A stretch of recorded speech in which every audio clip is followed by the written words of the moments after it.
Hello दोस्तों, welcome to my channel. और आज के इस वीडियो में हम पढ़ने वाले हैं इंट्रोड्यूसिंग डाइलेक्ट्रिक इन कैपेसिटर का पार्ट 2, इफेक्ट ऑन कैपेसिटेंस। तो पार्ट 1 में हमने देखा था ये वाला स्टैंडर्ड कैपेसिटर डायग्राम।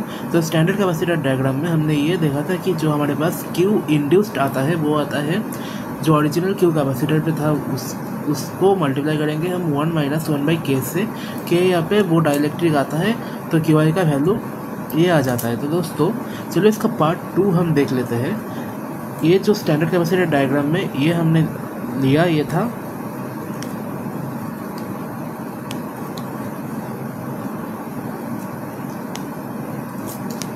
पार्ट 1।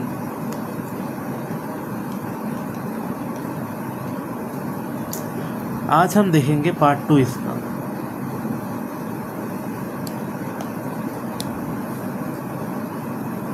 इसके पार्ट 2 में हम क्या देखेंगे कि पहले हमने देखा कि चार्ज पे इसका क्या इफेक्ट आता है, क्यों इंड्यूस्ड होता है, इस पे ये इफेक्ट आता है इसका।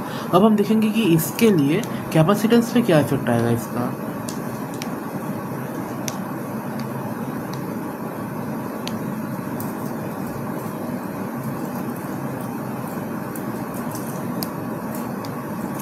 तो पार्ट 2 लिख लेते हैं हम।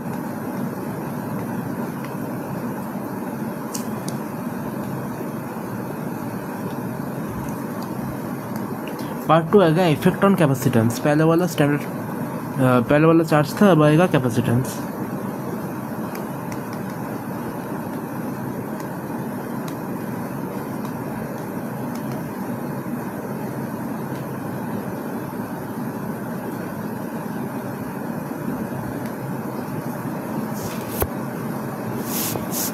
तो दोस्तों चलो हम देखते हैं कि पहले हमारे पास ये कैपेसिटर था। ये हमारे पास एक कैपेसिटर था और इस कैपेसिटर के अंदर हमने एक डाइलेक्ट्रिक इंसर्ट कर दिया।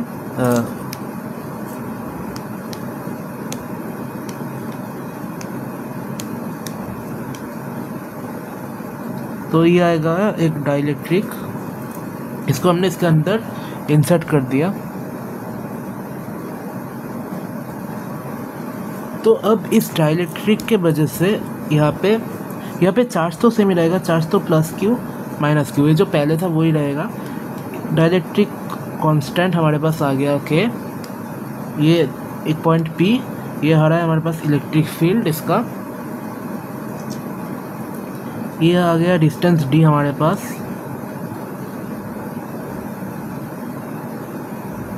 डिस्टेंस D आ गया हमारे पास। तो इसका ई नेट हमने निकाला था E0/k। अब दोस्तों इसका अगर ई नेट E0/k होगा तो ऑब्वियसली इसका डेल्टा V जो आएगा वो आएगा E0/D/k ही आएगा, क्योंकि जो नॉर्मली डेल्टा V होता है वो क्या होता है E0/D, और यहाँ पे हमने E0/k लिया है E0 को, तो यहाँ पे डेल्टा V आएगा E0/D/k। तो E0/D/k को हम ऐसा लिख सकते हैं, E0 को हम क्या लिख सकते हैं Q/A/0, और D/k तो वैसे ही रहेगा Q। अब आप E0 को देख लो, E0 को हम लिखेंगे Q/A/0 और D/k। अब C क्या होता है हमारे पास, C होता है Q/ΔV। अब इस इक्वेशन से, ये जो ऊपर वाला इक्वेशन हमने लिखा है, इस इक्वेशन से हम Q/ΔV निकालेंगे। तो यहाँ से Q/ΔV आएगा A/0 K/D, ε0 A K/D।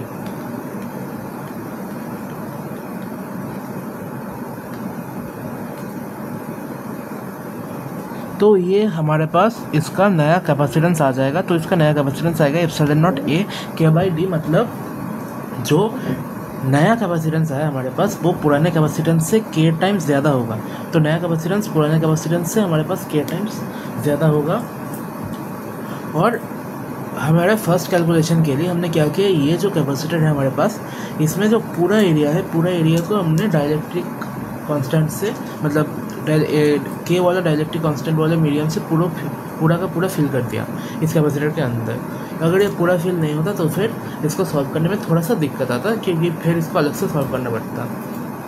तो फिर जो हमारे पास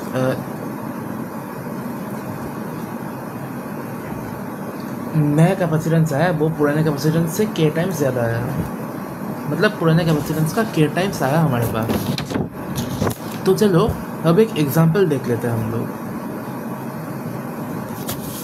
एग्जांपल में इंपॉर्टेंट कुछ क्वेश्चन देखेंगे हम, तो यहाँ पे हेडिंग देते हैं एग्जांपल्स के लिए।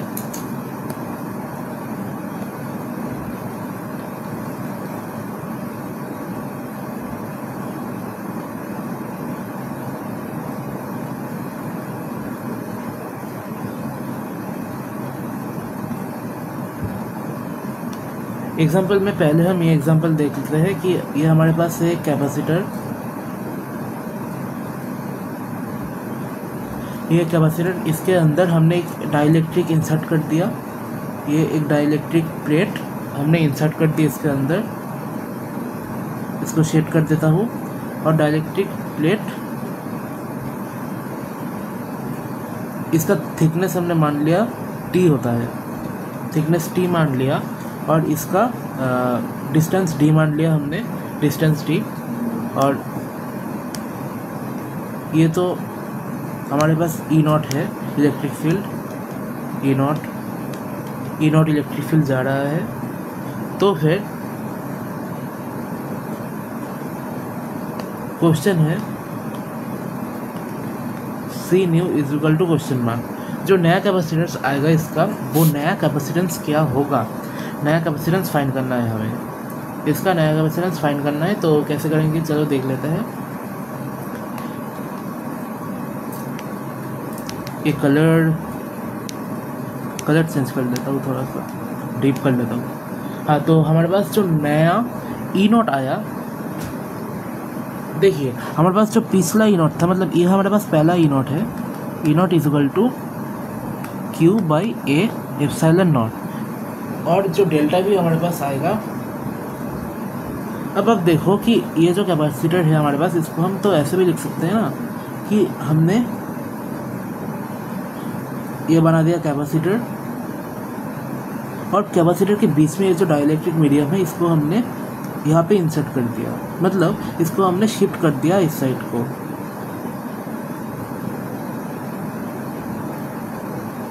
एकदम हमने इसके वॉल से इसको लगा दिया, एकदम लगा दिया हमने, इसको एकदम शिफ्ट कर दिया इस साइड। तो ऐसे हमारे पास फ़ायदा क्या हुआ, ऐसे हमारे पास ये फ़ायदा हुआ कि एक डिस्टेंस हमारे पास, जो पहले हमारे पास पहला डिस्टेंस क्या था, D था, मतलब ये डिस्टेंस हमारे पास D था, ये डिस्टेंस हमारे पास T था। तो अभी ये जो डिस्टेंस हमारे पास बना वो बना D माइनस टी। तो D माइनस टी में कुछ और आएगा और T में कुछ और आएगा, जो कि C न्यू का वैल्यू आएगा, क्योंकि इसमें तो हमने डाइलेक्ट्रिक इंसर्ट नहीं किया। तो इस वाले पोर्शन का वैल्यू और इस वाले पोर्शन का वैल्यू अलग आएगा, और उनको हमें प्लस करना पड़ेगा।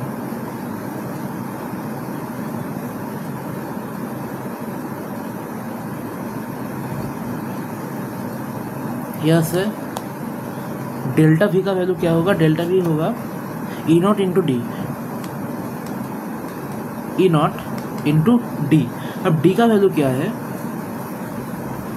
D का वैल्यू यहाँ पे है, अब देखो D का वैल्यू यहाँ पे है हमारे पास D माइनस टी E0, क्योंकि इसमें इलेक्ट्रिक फील्ड तो E0 है, तो इसमें अगर इलेक्ट्रिक फील्ड E0 होगा तो इसमें डेल्टा V का value E0 into D minus T होगा। और यहाँ पे प्लस क्या होगा, प्लस अब देखो, प्लस इस डाइलेक्ट्रिक के अंदर, अब देखो इस डाइलेक्ट्रिक के अंदर इलेक्ट्रिक फील्ड क्या होगा, इसका इलेक्ट्रिक फील्ड होगा E0/K।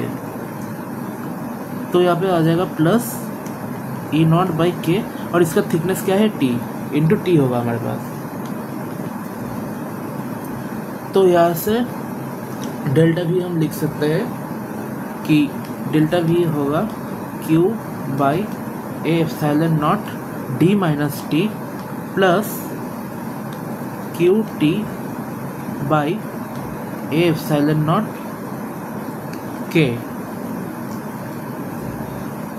Delta V is equal to Q/A/0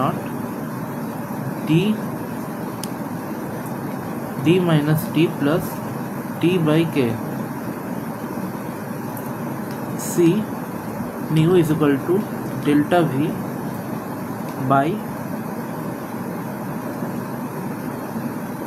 Q.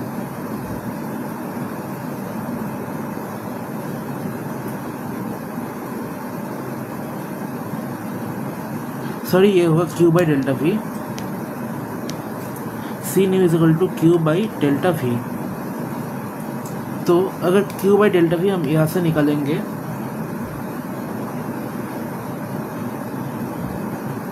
तो क्यू बाई डेल्टा वी हम यहाँ से निकालेंगे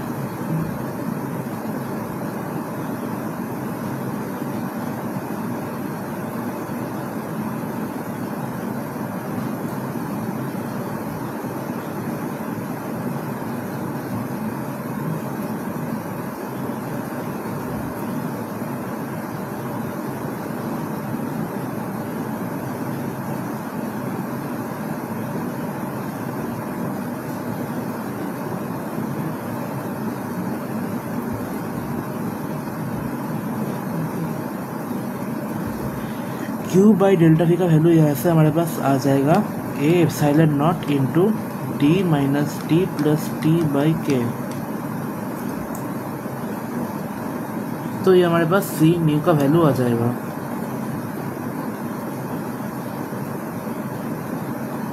तो सी न्यू का वैल्यू हमारे पास यहाँ से आ गया और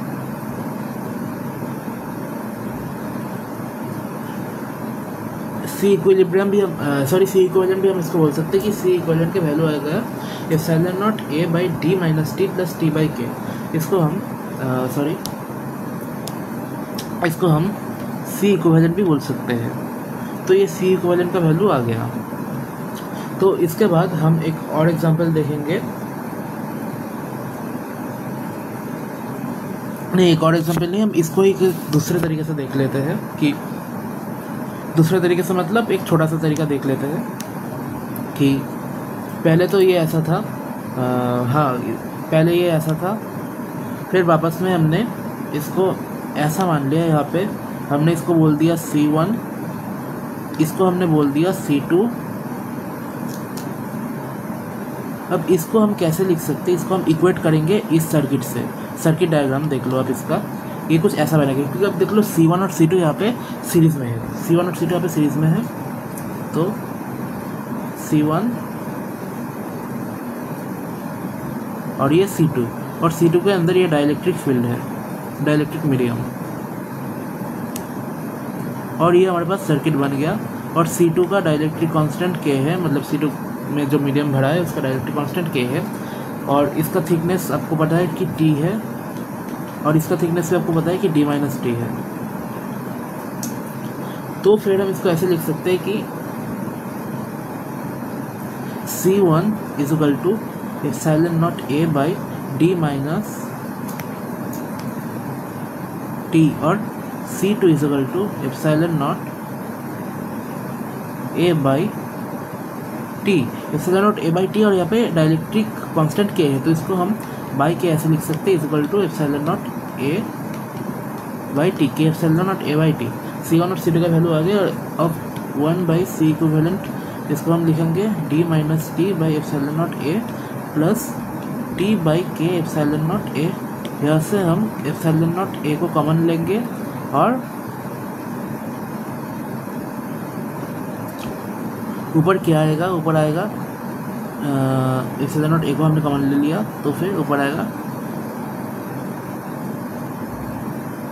D minus T plus T by के, प्लस टी बाई के। तो फिर जो सी इक्विलिब्रियम है, सॉरी सी इक्विवेलेंट है, उसका वैल्यू आएगा epsilon naught A by D minus T plus T by के। तो ये इसका वैल्यू आएगा। तो फिर ये सी इक्विवेलेंट का वैल्यू अब देख लो,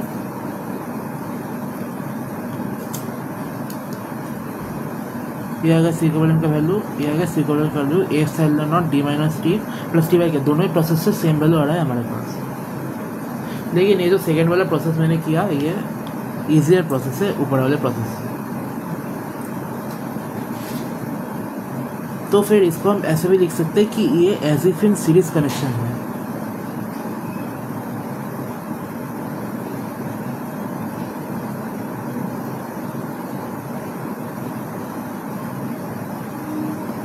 तो ये as if in series connection होगा।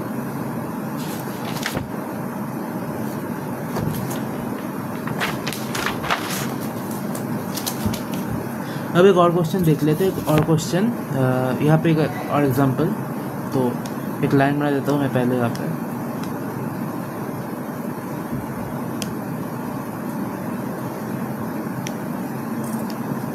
तो इस एग्जांपल में हमारे पास 3 ऐसे कैपेसिटर्स हो गए। कैपेसिटर्स मतलब 3 डाइलेक्ट्रिक मीडियम हो गए हमारे पास। सॉरी, ये आ जाएगा 1, 2, 3।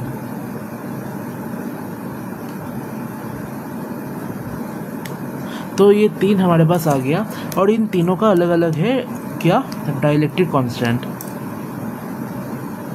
तो पहले वाले का, दूसरे वाले का और तीसरे वाले का डाइलेक्ट्रिक कांस्टेंट अलग अलग है। तो हम इनको अलग अलग करके शेड कर देते हैं कि ये दिखाने के लिए, क्योंकि ये अलग अलग मीडियम है तो ये दिखाने के लिए अलग अलग शेड करना पड़ेगा इनको। पहले को मैंने पर्पल, दूसरे को लाइट ब्लू, स्काई ब्लू और तीसरे को येलो शेड कर दिया, क्योंकि ये तीनों अलग अलग मीडियम है, डाइलेक्ट्रिक मीडियम। तो फिर इसका थिकनेस हमारे पास आ गया T1 K1, इसका T2 K2, इसका T3 K3। थिकनेस और डाइलेक्ट्रिक कांस्टेंट हमने लिख लिया। अब एरिया, तीनों का ही एरिया A है, area A, area A, area A, तीनों का ही एरिया हमारे पास A है।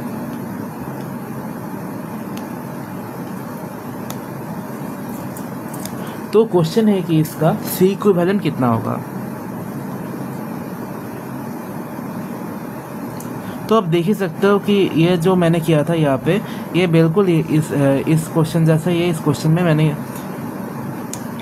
मैंने बोला था कि ये एज इफ इन सीरीज होगा, तो इसको हम सीरीज मान के सॉल्व कर लेंगे। तो फिर अगर हम सीरीज मानेंगे इसको तो ये ऐसा बनेगा, ये C1, ये C2, ये C3, C1, C2, C3। C1 equal to epsilon naught A by T1 by K1। ये C1 का वैल्यू होगा epsilon naught A by T1 by K1। ये ऐसा ही बनेगा, epsilon naught by T by K। ये आप देख लो, C2 का वैल्यू यहाँ पे क्या आया था, epsilon naught A divided by T by K। तो यहाँ पे क्या आएगा, epsilon naught A divided by T1 by K1। C2 क्या आएगा, epsilon naught A by T2 by K2। और C3 क्या आएगा, epsilon naught A by T3 by K3। ये ऐसा बनेगा। तो फिर C1, C2 और C3 को हम सीरीज़ में ले लेंगे। तो इनको अगर हम सीरीज़ में लेंगे तो या फिर क्या, यहाँ पे क्या आया था, एप्सिलॉन नॉट A समेशन, अब देखो यहाँ पे T1 by K1, T2 by K2, T3 by K3।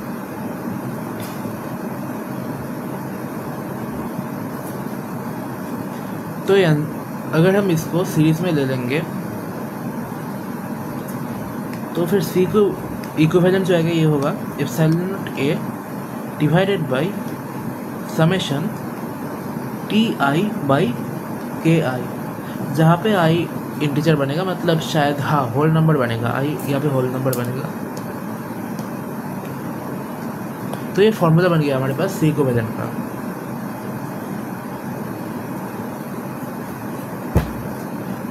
अब यहाँ से हम थोड़े टफ क्वेश्चन की तरफ बढ़ेंगे जहाँ पे पैरेलल कॉम्बिनेशन आ जाएगा। तो ये तो हमारे पास सीरीज कॉम्बिनेशन था, अब पैरेलल कॉम्बिनेशन हम लाएंगे। तो फिर दूसरा एग्जांपल, मतलब नेक्स्ट एग्जांपल देख लेते हैं हम।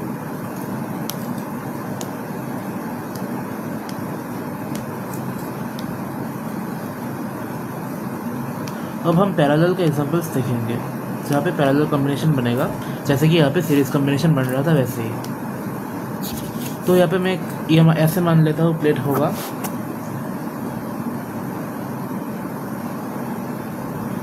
ये हो गया एक कैपेसिटर का एक प्लेट, ये हो गया दूसरा प्लेट हमारे पास। बीच में ऐसे एक बाइफर्केशन लगा हुआ है दोनों मीडियम्स के बीच के लिए, और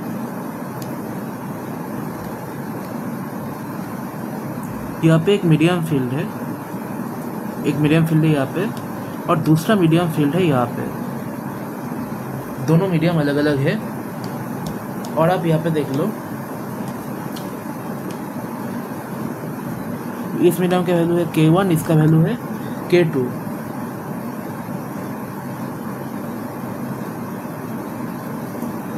टोटल का वैल्यू है L और इस पोर्शन का वैल्यू है H। टोटल का ये कैपेसिटर का लेंथ है L, टोटल कैपेसिटर का ये लेंथ है L और इतने एरिया का मतलब इतने पोर्शन का हाइट है H, इतने पोर्शन का जो मैंने दिखाया है डायग्राम में। और इन दोनों के बीच का डिस्टेंस है D।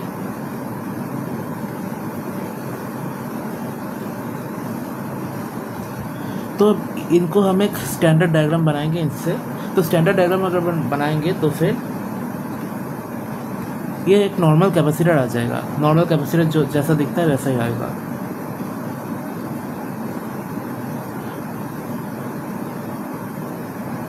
ये कुछ ऐसा आ गया। ये आ गया हमारे पास A और B पॉइंट हमने मार्क कर लिया। तो ऊपर का मीडियम हमारे पास K1 था और नीचे का मीडियम हमारे पास K2 था। ये आ गया K2 मीडियम, ये आ गया K1 मीडियम।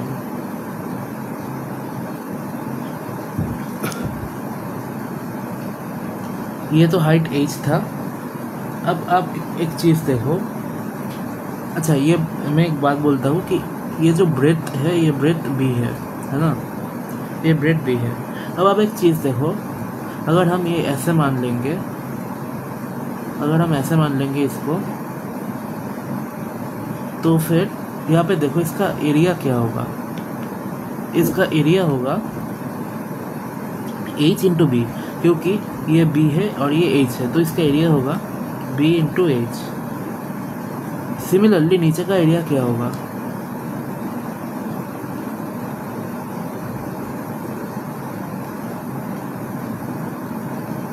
नीचे का एरिया बनेगा, इसको हम बोलते हैं A1, इसको हम बोलते हैं A2।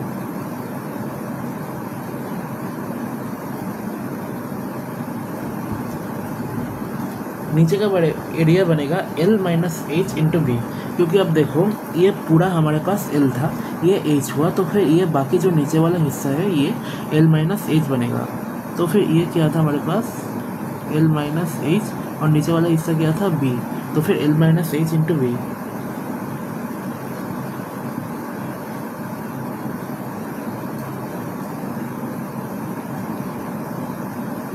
तो फिर ये A2 बन गया, ये A1 बन गया। अब इस एरिया से हम क्या करेंगे, इससे हम कैपेसिटेंस निकालेंगे। तो फिर पहले प्लेट का कैपेसिटेंस हम निकालेंगे।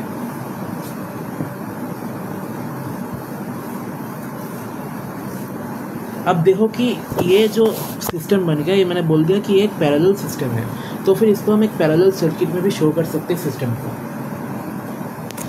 इस सिस्टम को अगर हम पैरेलल सर्किट में शो करेंगे तो फिर ये सिस्टम कुछ ऐसा बनेगा।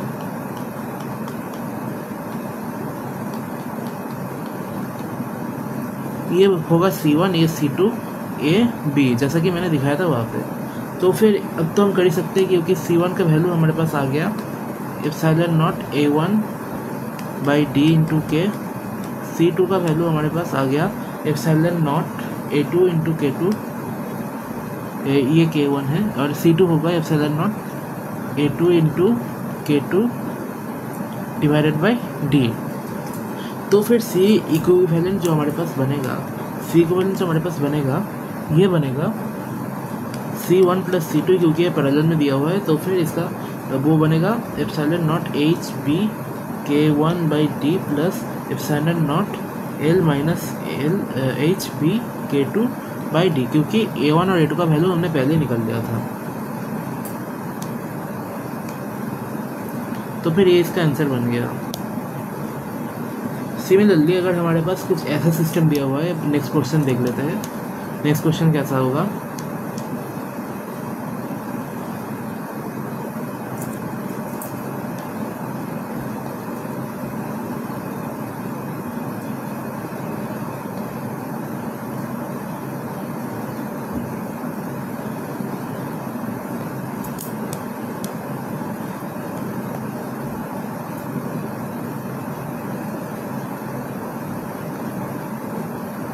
तो नेक्स्ट क्वेश्चन हमारे पास ये आ गया यहाँ पे, ये है K1, ये है K2, ये है K3, ये हमारे पास ज्वाइन हो गया, ये A, ये B, A और B से ज्वाइन हो गया ये हमारे पास। तो अगर इसको हम ऐसे सर्किट में लिखेंगे तो फिर ये सर्किट कुछ ऐसा बनेगा, ये हो C1, C2, C3, तो ये सर्किट ऐसा बनेगा C1, C2, C3, C1, C2, C3, ये A और ये B। अब इसको हम सॉल्व कर भी सकते हैं, तो इसको हम सॉल्व कर लेंगे।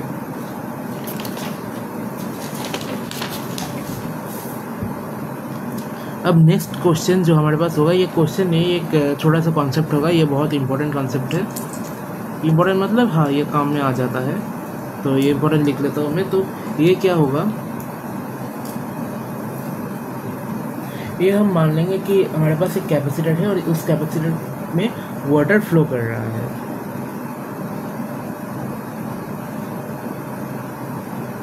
तो कैपेसिटर में वाटर फ्लो करेगा यहाँ पे।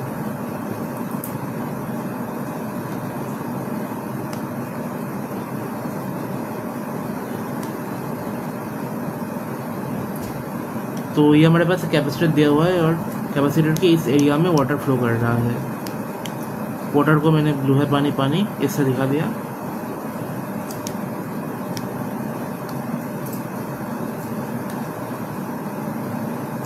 वाटर फ्लो कर रहा है, इसमें फ्लो कर रहा है। मैं एरो से दिखा रहा हूँ कि वाटर इसमें फ्लो कर रहा है। तो वाटर किस रेट से फ्लो कर रहा है उसको हमने बोल दिया R मीटर क्यूब पर सेकंड के रेट से फ्लो कर रहा है। इसको हम ऐसे बोल सकते हैं dV/dt। V मतलब यहाँ पे क्या है, वॉल्यूम है।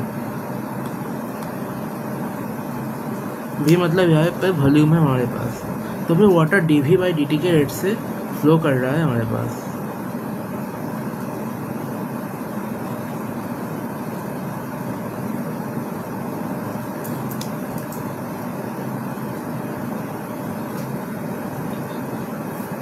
अब देखो, अब ये थोड़ा सा कॉम्प्लेक्स है, तो आराम से देखो। इसका थिकनेस हमने मान लिया T, सॉरी टाइम हमने मान लिया T।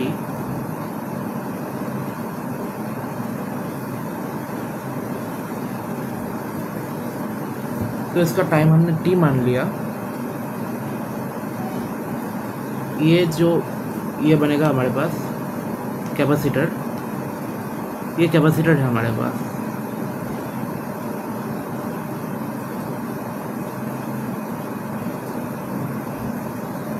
तो कैपेसिटर में ये बनेगा B, और इस कैपेसिटर से दूसरे कैपेसिटर का जो डिस्टेंस होगा, इस वाले से दूसरे वाले का जो डिस्टेंस होगा वो बनेगा D।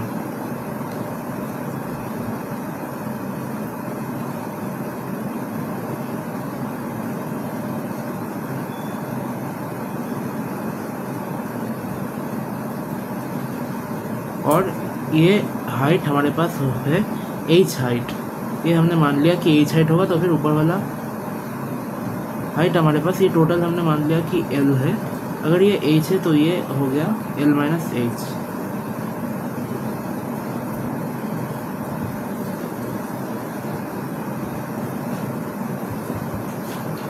तो फिर ये बेस का जो एरिया हमारे पास आ गया, ये जो बेस है हमारे पास, इस बेस का एरिया हमारे पास क्या आएगा, इस बेस का एरिया हमारे पास आएगा B into D. Base area हमारे पास आएगा B इंटू डी, क्योंकि मैंने बोल दिया कि ये B है, मतलब ये वाला पोर्शन B होगा और ये जो लाइन है ये D होगा। B और D को मल्टीप्लाई करेंगे तो बेस एरिया आ जाएगा हमारे पास, और बेस एरिया से अगर हम हाइट मल्टीप्लाई करते हैं तो वॉल्यूम आता है हमारे पास। और वॉल्यूम यहाँ पे हमें दिया हुआ है कि वॉल्यूम क्या है, dV क्या है हमारे पास, R into D T. dV क्या है हमारे पास, equal to R into D T, मतलब V हमारे पास है R इंटू टी। तो V हमारे पास है R इंटू टी। तो यहाँ से हम H का वैल्यू निकाल सकते हैं। तो H का वैल्यू होगा RT/BD। तो इस क्वेश्चन में हमें यही देखना था तो ये कॉन्सेप्ट हो गया हमारे पास, ये एक इम्पॉर्टेंट कॉन्सेप्ट हो गया। इस क्वेश्चन में बस इतना ही था इस कॉन्सेप्ट में।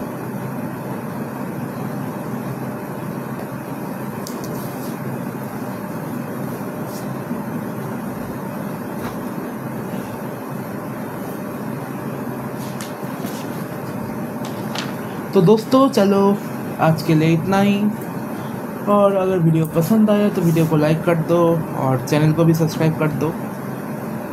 मिलते हैं नेक्स्ट वीडियो में। नेक्स्ट वीडियो में हम इसका सेकंड पार्ट करेंगे, तो अगर